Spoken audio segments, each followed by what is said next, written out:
Hey everybody, Brandon Bolin, your identity and access management guru and all-around nice guy, here to talk to you today about Privileged Access Management, or PAM for short. What is Privileged Access Management? PAM is a solution to oversee and protect accounts that have elevated access to the various systems in your environment. This could be AD accounts, SAP accounts, Linux servers, and so on. Any system where technical users need to log in from time to time to promote or configure new functionality or troubleshoot technical issues. The account they use to do this would be an elevated access account.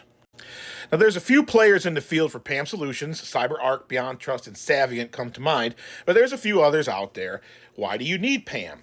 Because any account that has the ability to go into your IT landscape and make changes to data or systems operations can be dangerous to your organization if used maliciously or carelessly. The obvious example that comes to mind is an IT employee is terminated for cause and immediately escorted out of the building. However, if that now disgruntled employee goes home and logs into your VPN with one of these elevated access accounts, they can wreak havoc on your systems as a form of retribution. You could also end up in a situation where a fairly new employee has elevated access and decides to do something that they think is perfectly harmless, like, say, raise your AD domain's functional level, but once completed, cannot be easily undone and negatively affects processes that depend on that setting being what it is. Thus, having a PAM solution in place is a necessity.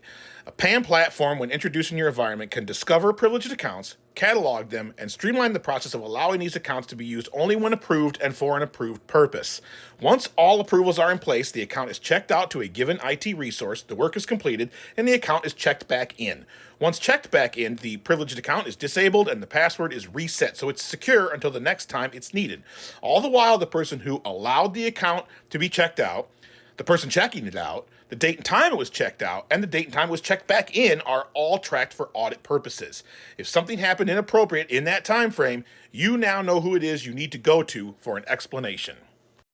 The PAM solution you deploy in your environment should be carefully reviewed to make sure it's the right solution for your operation, but the bottom line is any company that has elevated access accounts, and that's pretty much all companies, should have something like this in place to keep those accounts safe. That's all I have time for today, folks. I'm Brandon Bolin. Stay safe out there.